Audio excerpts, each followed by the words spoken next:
लोकांनी लोकांसाठी उचललेले अस्त्र म्हणजे लोकशस्त्र न्यूज। नाशिकमध्ये वाहन चालकाची फसवणूक झाल्याचा गंभीर आरोप समोर आला आहे। या प्रकरणात ऑल इंडिया पॅन्थर सेनेने थेट नाशिक पोलीस आयुक्तांकडे धाव घेत तात्काळ कठोर कारवाईची मागणी केली आहे। नाशिक जिल्हा वाहतूक प्रमुख दिनेश साळवे यांनी नाशिक पोलीस आयुक्तांना निवेदन देत वाहन चालकाची मोठ्या प्रमाणात फसवणूक झाल्याचा आरोप केला आहे।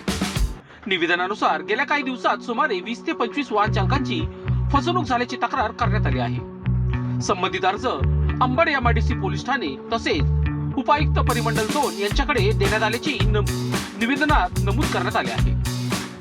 तक्रारीत काही व्यक्तींनी वाहन चालकांच्या गाड्या परस्पर विकल्याचा, वाहनांवर स्क्रॅप केल्याचा तसेच काही वाहनांचा अवैध धंद्यासाठी वापर केल्याचा आरोप करण्यात आला आहे। या प्रकरणी संबंधित पोलीस ठाण्यांमध्ये अर्ज दाखल करूनही अद्याप कोणतीही ठोस कारवाई झालेली नसल्याचा दावा निवेदनात करण्यात आला आहे। वाहनांवर बँकेचे कर्ज सुरू असल्याने अनेक वाहन चालक आर्थिक संकटात सापडले असून कर्जाचे हप्ते भरताना त्यांच्यावर मोठा मानसिक आणि आर्थिक ताण निर्माण झाल्याचे निवेदनात नमूद करण्यात आले आहे। यामुळे दोषींवर तात्काळ कठोर कारवाई करून वाहन चालकांना न्याय मिळवून द्यावा अशी मागणी ऑल इंडिया पॅन्थर सेनेने पोलीस आयुक्तांकडे केली आहे। आता या संपूर्ण प्रकरणात पोलिसांकडून पुढे कोणती कारवाई होते आणि वाहन चालकांना न्याय मिळतो का याकडे आता सर्वांचे लक्ष लागले आहे। वृत्तसंकलन विभाग, नाशिक। जय भीम, जय शिवराय, जय आदिवासी। मी Dinesh Salve, all India panther Sena Nashik जिल्हा वाहतूक प्रमुख। आपण काही दिवसापूर्वी अंबड एमआयडीसी चिंचोळे शहरातील अंबड एमआयडीसी मध्ये जे जॅकी पाटोळे या इसमाने जे माझ्या मागील असलेले ड्रायव्हर बांधव आहेत त्यांच्या मोठमोठ्या गाड्या जसे पिकअप आहे, आयसर आहे, बडादोर, अशोक लेलँड आहे, अशा मोठमोठ्या वाहतुकीच्या गाड्या खोटा बोलून खोटा फसवणुकीचा व्यवहार करून परस्पर मालेगावचे जे मुस्लिम एजंट आहे त्यांना त्या विकल्या गेलेल्या आहेत। अद्यापही ड्रायव्हरांना 1 रुपयाही मिळाला नाही। काही ड्रायव्हरांना गाड्या देऊन 2-2, 3-3 महिने झालेले आहेत। गाड्यांवर कर्ज चालू आहे। जे कर्ज वसुलीसाठी जे रिकव्हरीवाले येतात ते ड्रायव्हरांना फोन करतात, त्यांच्या घरी जातात, पाहिजे तेवढी इज्जत करतात। त्या एजंटच्या आणि बँकेत फायनान्सचं कर्ज भरायला कंटाळून आमच्या ड्रायव्हरचे मानसिक साहित्य छळ होतोय। त्यासाठी ड्रायव्हर माझा हा आत्महत्येस प्रवृत्त होतोय। मला नाशिक आयुक्त जे संदीप कर्णिक साहेब आहेत त्यांना मला विनंती करायची की साहेब, आम्ही अंबड एमआयडीसी मध्ये निवेदन दिलेलं आहे, याच्यावरती सर्व काही पुरावे सादर केलेले आहेत, ॲग्रीमेंट दिलेलं आहे। आम्ही परिमंडळ 2 जे किशोर काळे साहेब आहेत यांच्याकडे पण मी निवेदन दिलेलं आहे आणि आज सकाळी 10 वाजल्यापासून आता 4 वाजेपर्यंत आम्ही तुमची वाट बघत होतो, पण तरी तुमची भेट आमची झाली नाही।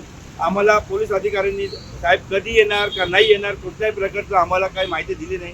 तर मला एवढं सांगू इच्छितो प्रेसच्या माध्यमातून की जर ड्रायव्हरचा जीविताला काय हानी झाली तर याला पोलीस प्रशासन जबाबदार राहील।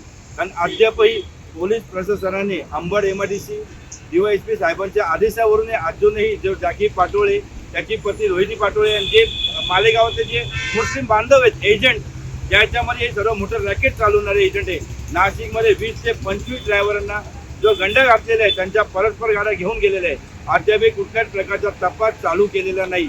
त्यामुळे आम्ही आयुक्त साहेब श्री संदीप कर्णिक साहेबांना निवेदन देण्यासाठी आलो होतो की साहेब, पोलीस स्टेशनचं म्हणणं आहे का आम्हाला वरिष्ठांचे आदेश नाही आहे आणि जोपर्यंत आम्हाला आदेश येत नाही तोपर्यंत आम्ही कारवाई करत नाही।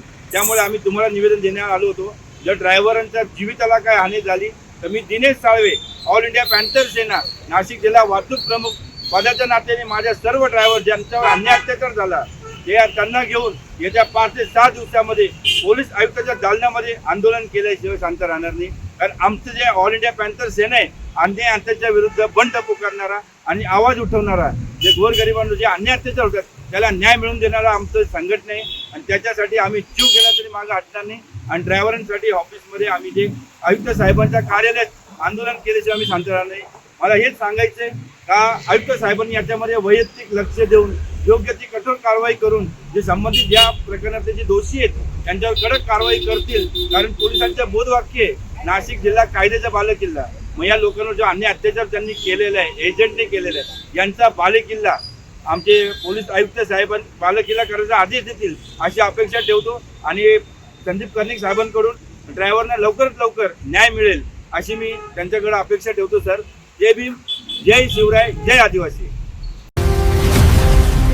लोकांनी लोकांसाठी उचललेले अस्त्र म्हणजे लोकशस्त्र न्यूज।